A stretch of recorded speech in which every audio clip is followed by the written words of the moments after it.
Welcome to the New Thinking for a New World podcast, where we explore the most pressing issues that are challenging and changing our societies. We are looking for new thinking and new solutions wherever we can find them. Listen as host Alan Stoga, the Talberg Foundation's chairman, challenges his guests for analysis, ideas and actions. Together, we can help make our world at least a bit better. The world is a mess. A summer of deadly heat and other natural catastrophes has demonstrated the immediate consequences of accelerating climate change. The onset of famine in parts of Africa and elsewhere have underscored the fragility of the conditions in which many millions of people live and struggle to survive. The mutating coronavirus and the appearance of monkeypox are reminders that pandemics might become part of the new normal. And social and political tensions are high and rising, not the least because of the war in Ukraine.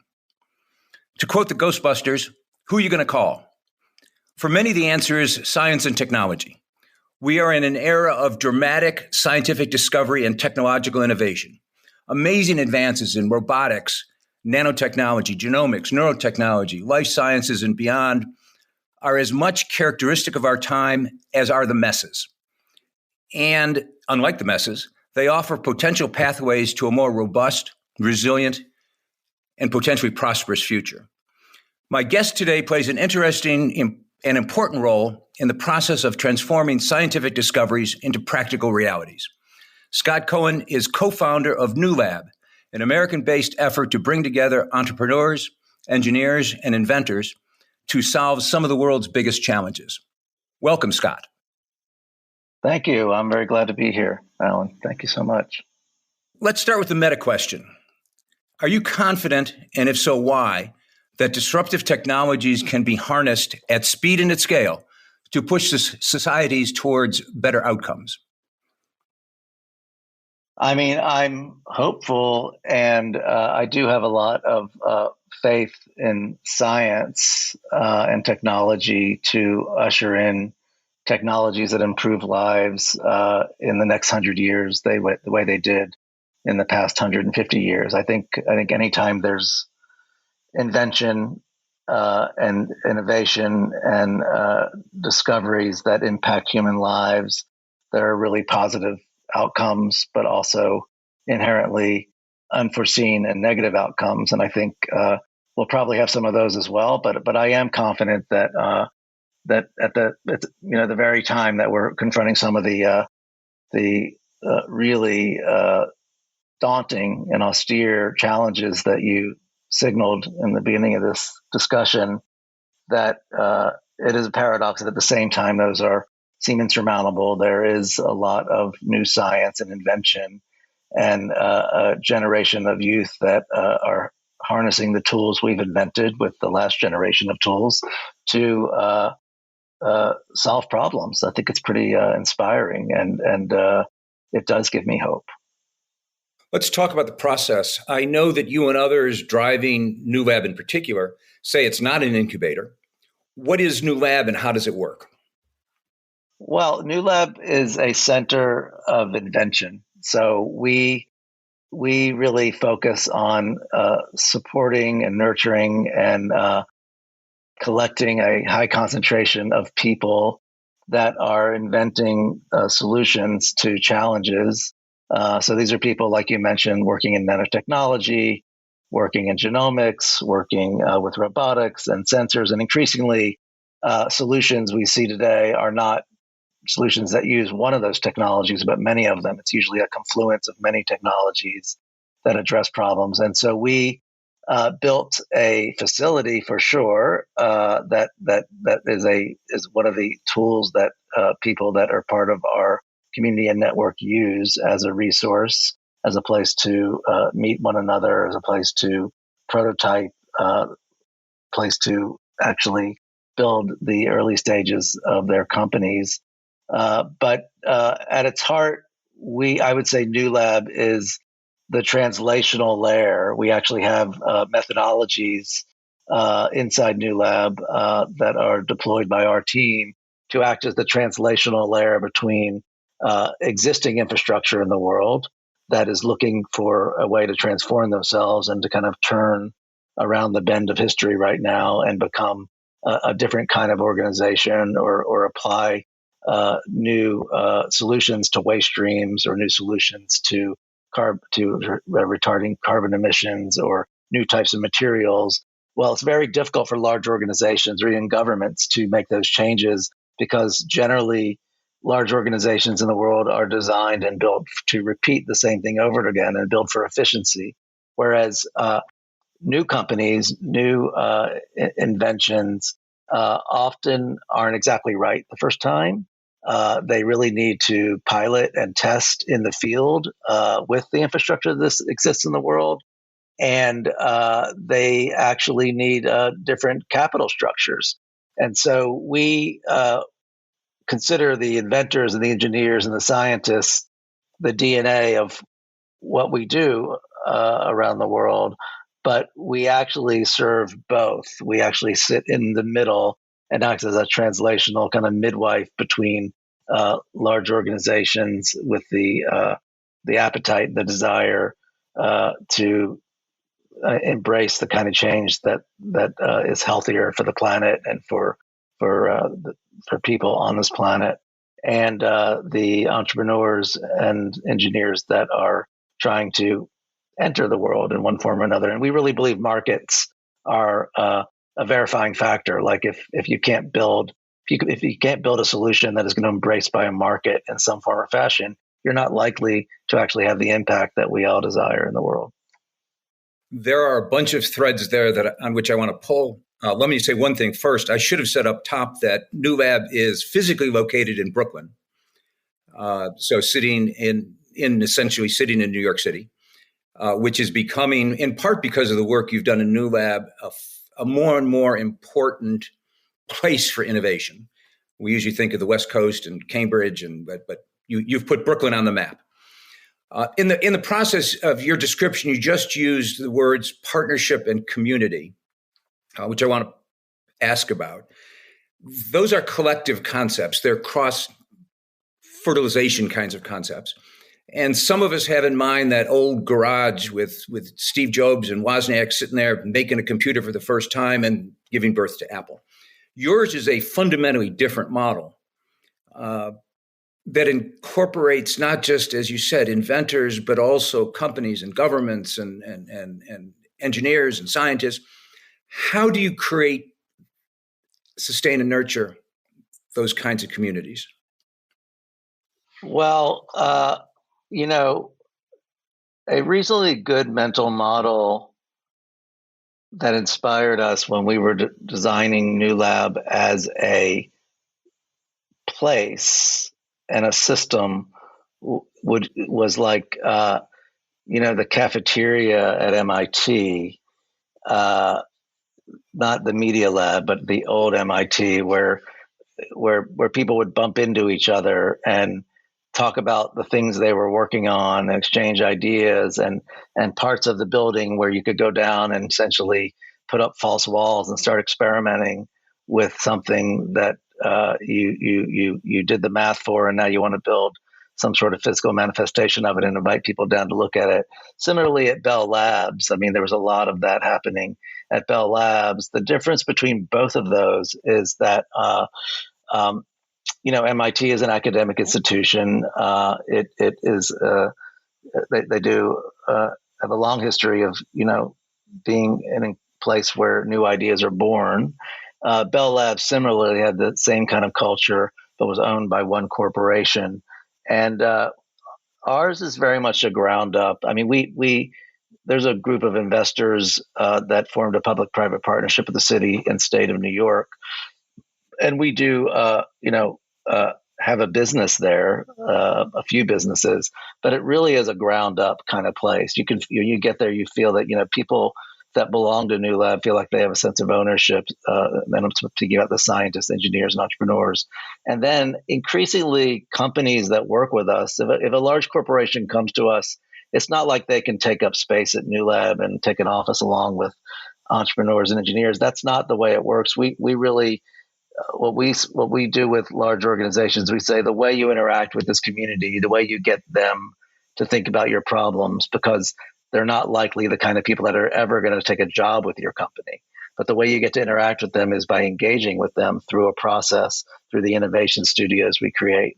And that process is what engenders the kind of relationship that really yields really milestone-based results that are measurable and accountable, the way a large organization that's trying to navigate complex systems in the world would need to make decisions about what to do next. So it does become a kind of community, because most of the corporations we work with come back year after year for more of the same, because it's actually a very efficient way to harvest innovation. Because it's not just who's in our building; it's really like it's very specifically. Once we identify a challenge, we're using our network to scour the planet, Israel, Turkey, the Balkans. We want to know who has some piece of the solution to that problem, and then we rank them and bring the superstars together to actually deploy pilots. That's an important point. You're not passively waiting for someone to knock on the door. You're actively trying to address issues and find, as you said, the superstars that have the potential to do so, right? Our outreach is rooted in a design around a challenge. So we design the outreach around a very specific challenge, and then that entire system that's designed is designed to look for either someone that has a solution, but usually it's people that have many parts of a solution that then are introduced to our clients, vetted, critiqued, and then that leads to pilots, to investments, sometimes to acquisitions, but often to new innovation. And sometimes we discover there's a lot of great knowledge and research there, but really there is not a single company that is solving that, and we need to build a new company, in which case we have teams that then work on growing a new company from the ground up, and you can imagine that is a long road, but it's something we really believe in, and we believe that with our network and our team, that we can de-risk the early stages of starting a company, because it's rooted in a specific challenge. We have real world examples of the demand and need, and we can build around that, as opposed to just having an idea, spending 3 years building it, and hoping you're going to find someone that will test it. So we really are focused on trying to take huge leaps forward, but also to mitigate as much risk as we can. I want to get to the capital question in a minute, but you use the term innovation studio, which I know has a particular meaning in the New Lab ecosystem. Yeah, innovation studio is a process that is a product, but it's also a process that was born out of CEOs of large organizations coming out to New Lab and asking us how they can get people like this thinking about their problems. And our answer to that was this process we created, which really is based on this belief system that large organizations don't need any more white papers about how to solve their problems. They actually need solvers. They need people that can actually do the hard work. And we fundamentally believe that if you could pick almost any problem the world's facing or an organization is facing, and you're probably going to find an entrepreneur, an engineer, an inventor out there that's already been thinking deeply about some aspect of it. And so you might find someone, like I was on the phone with a CEO of a very large company this week that runs one of the largest logistics operation in South America. And they expressed to us, like, we know that we're going to find founders that can solve our mobility and logistics issues 5 years from now with all kinds of amazing solutions, and people that are at the 20 and 30 yard line of those solutions. But we really need to find people that are at the 80 yard line, that are near the goalpost on solutions for the next 2 years. And we're willing to invest in both. But like they would consider the studio not fully realized that we couldn't solve last mile solutions with EV in the next 2 years in a pretty significant way. So that changes up the way we are designed the challenge. We know that we have some very near term solutions we need to solve, and then we've got medium to long term as well, which obviously could be things like hydrogen and other forms of mobility. And so, just to clarify, the Innovation Studio are generally year-long cycles. We design the challenge with our partners. We do the outreach around the world. We receive submissions, usually hundreds, and then we rank them. And then a subset of those become part of the program. We actually pay them to deploy pilots, and then there are other outcomes after that. And usually there's a second year and a third year cycle that advances these things. If you feel that the world lacks global leaders, please help support the Thalberg Foundation programs. Individual donations are being accepted at thalbergfoundation.org/donate. That's TALLBERG foundation.org/donate. Speed and scale, we need both, obviously. But getting things from that prototype stage, as you've described, and scaling to the size needed to address even small aspects of big problems requires a lot of capital. Even wonderful breakthroughs require both money and political will to make them happen. There aren't a lot of recent examples, I don't think, although the vaccine response to COVID might be one. Yep. Can you think of others? Or how do you, better than can you think of others, how do you incentivize the capital to take great ideas and run with them, as you said, from over the goal line? Yeah, I mean, it actually has to make sense. I really think that we have to believe that the most interesting problems, if solved correctly, create jobs and opportunity, and and have a really a market force around them. I think that the real pickle is time, like the lens that venture has been conditioned to look at investing because of we've just been through a software revolution is not really appropriate for the kinds of innovation that we're confronting now, because it does take longer.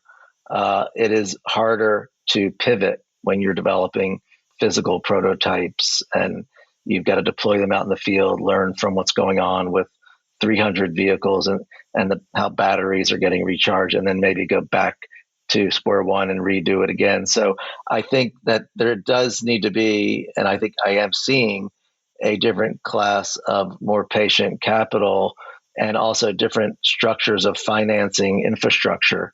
You don't really, like a lot of companies in this space have really heavy infrastructure costs. And if we can create the appropriate debt instruments for those where they don't have to raise venture capital to then go finance infrastructure, then they can stretch their dollars a lot further.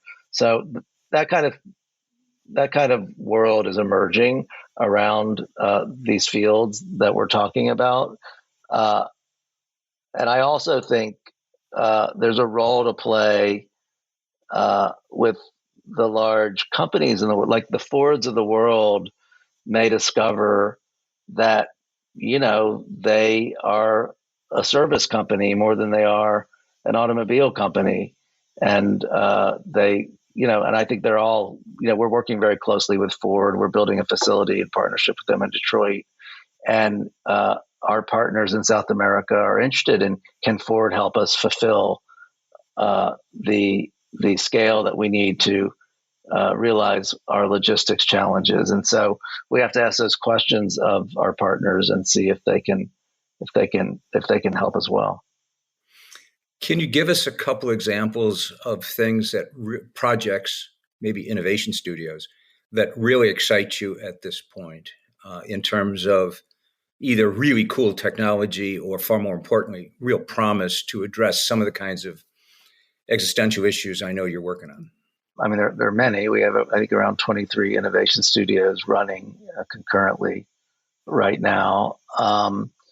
We are one that's pretty interesting that's emerging right now is focused on building a healthcare company out of an apparel company. So it's a company that sells close to the skin apparel, and they're really interested in how they can, turn the apparel into a sensing device to sense really critical health issues in people, and actually working a bit with our friends up at Tufts as well on some technology that they have at Silk Lab. And so, that studio emerged out of a very large company realizing they have a lot of knowledge and know-how, and they have a massive, reach in the world. And what more could they do to serve that constituency? And so they wanted to try and build, a healthcare company around what they already do. That's something dealing with human health.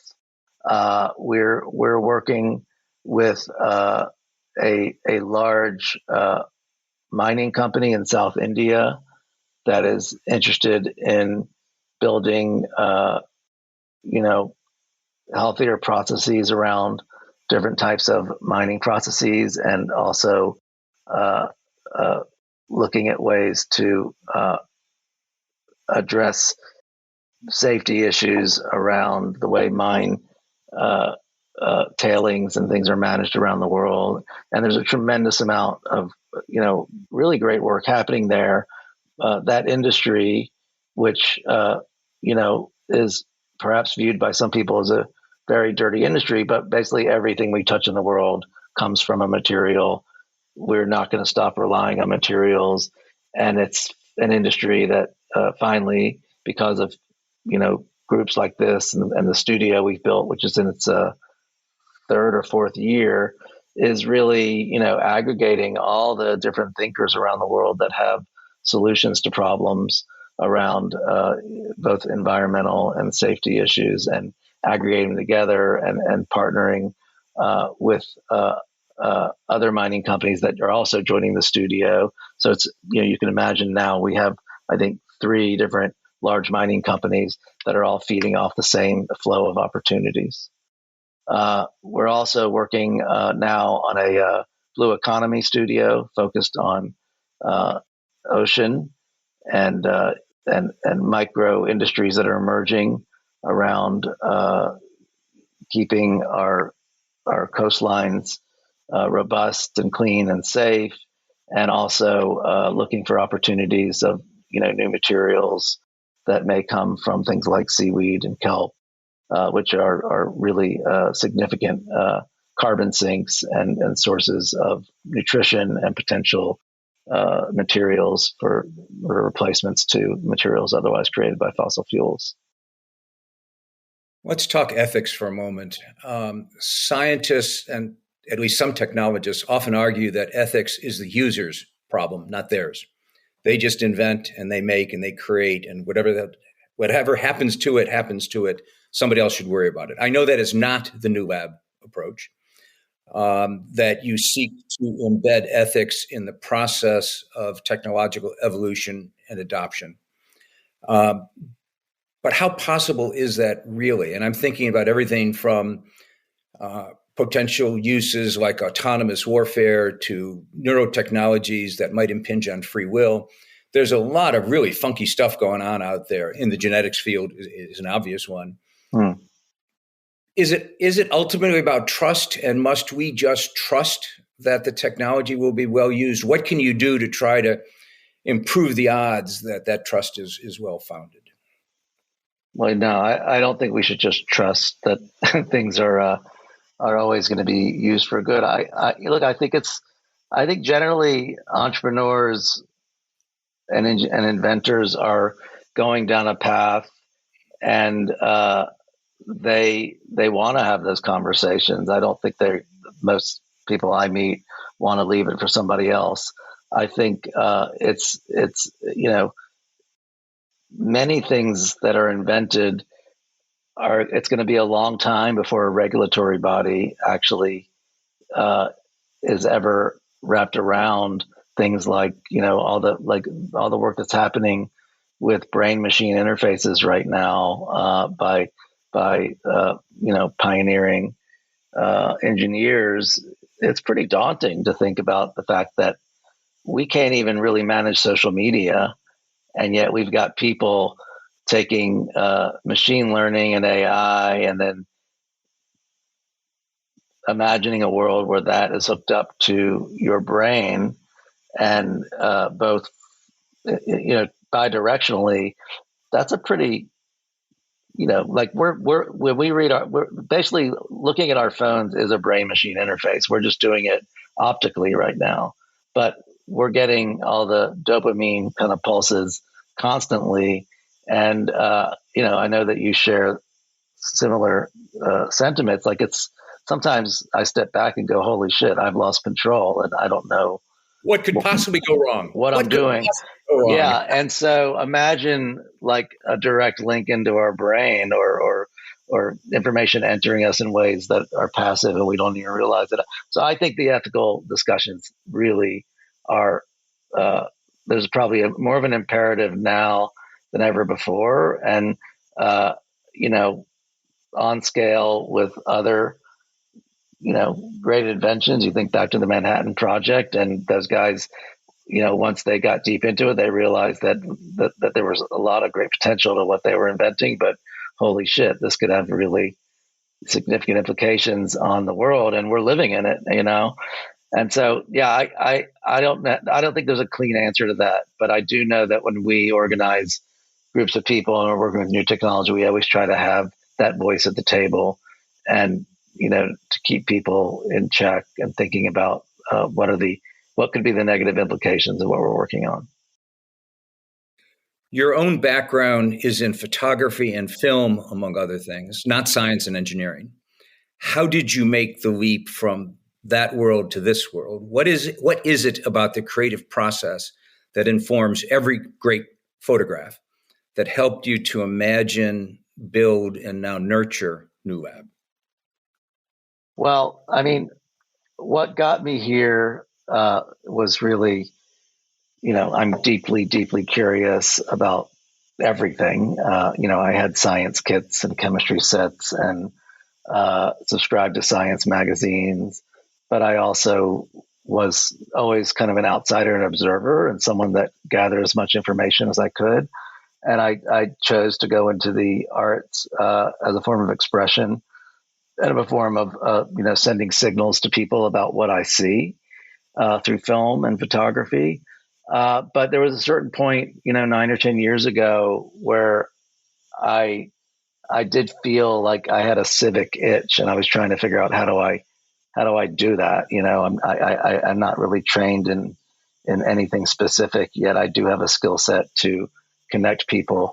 And it was just fortuitous that my partner David Belt, who I'd known and done some projects with, was invited by the Bloomberg administration to think about what the center of gravity or center of invention would look like in New York City. And we really took stock. We went around New York City and realized, wow, there's a tremendous amount going on. There are people tucked away in basements of universities. There are people taking ceiling tiles out of buildings on Wall Street, building all kinds of strange contraptions, doing great work. But none of them really know each other. None of them bump into each other.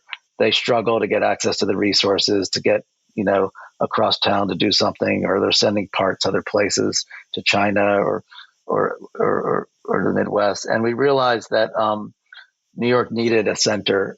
The Navy Yard was a natural place for that, and that's where they wanted us to look because Bloomberg really pushed hard to make the Navy Yard, which is a complete industrial park where there used to be 60,000 employees during the World Wars working there building ships. That was largely abandoned, and it was really fortuitous that the crown jewel of the Navy Yard, the former shipbuilding facility the machine shop was in derelict condition, and right at the entrance to the Navy Yard, it made sense to make that the first kind of landing pad for this. And so, yeah, I came at it sideways, but I figured out how my skill sets could add value to the equation. And I'm really am a beginner all the time. I'm meeting scientists and like our friends at Tufts and learning about what they're doing and trying to connect the dots, and then trying to then connect them with people in the world that can actually help them realize the vision they have with the science and technology that they've been working on. All of which is a fundamentally creative process. It is. I did see a quote by Wim Wenders the other day, which is appropriate. And the quote was, "The most political decision you can make is where you direct people's eyes. Art must inhabit its audience to create change." Well, I'm glad you used the word politics, because my last question was going to drag you into the political sphere. I introduced New Lab as an American institution, which is clearly more about geography than it is perhaps about perspectives or even values. We live in a world at the moment where competition and even confrontation seems to be growing, not diminishing. You live in a world which is fundamentally about cooperation in order to produce and engender progress.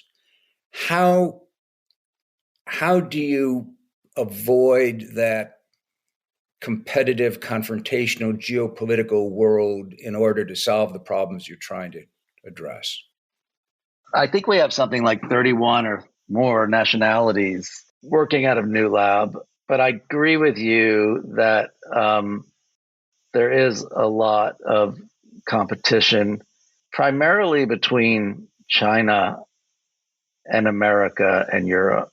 And it's really I don't really feel that invention moves very, very slow in Japan. It happens, but it doesn't reach markets as fast as it does in America. There's a reason even people in Europe try to come to America to actually launch their companies, because things just move at a faster clip. They're embraced more quickly.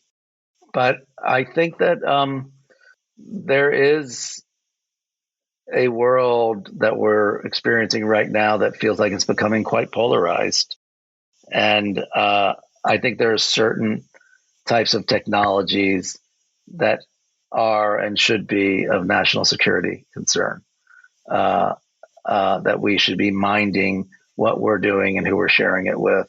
And we should be minding what's going on in other countries, because the intentions may not be the same. They may not be noble intentions always. And, a lot of the technologies we use today came out of the military, the internet and M&Ms and lots of things. But I think it's, I think it's always been that innovation has been driven by national security concerns. A lot of innovation has been all over the world. And you asked a question that's difficult to answer, obviously, but I'm not naive. I think we have to actually mind our P's and Q's, and we at New Lab, we have to actually do that as well. We have to be sensitive to what foreign nationals are coming into our building, and how information is being shared, and who our investors are, and all those things.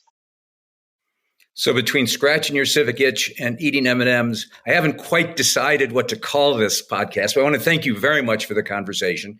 Clearly, on New Thinking for a New World, we often dwell too much on what I said at the top, the messes, and not enough perhaps on the potential solutions to those messes. And New Lab is clearly one of the places on the planet where those potential solutions are being hatched and developed and maybe brought to size and scale. So thank you very much, Scott, for the conversation. We learned a lot. Thank you very much. It was really wonderful talking to you, and I look forward to more conversations and more from the Tallberg Foundation. Thank you for joining us. Please rate our show on Apple Podcast and subscribe. Meanwhile, you can find us on Facebook, Twitter, and Instagram. Or you can subscribe to our newsletter at tallbergfoundation.org to learn more about our work. That's TALLBERG foundation.org. Thank you, and we'll be back again next week for another episode of Tallberg's New Thinking for a New World. This podcast was brought to you through the generous support of SNF, the Stavros Niarchos Foundation.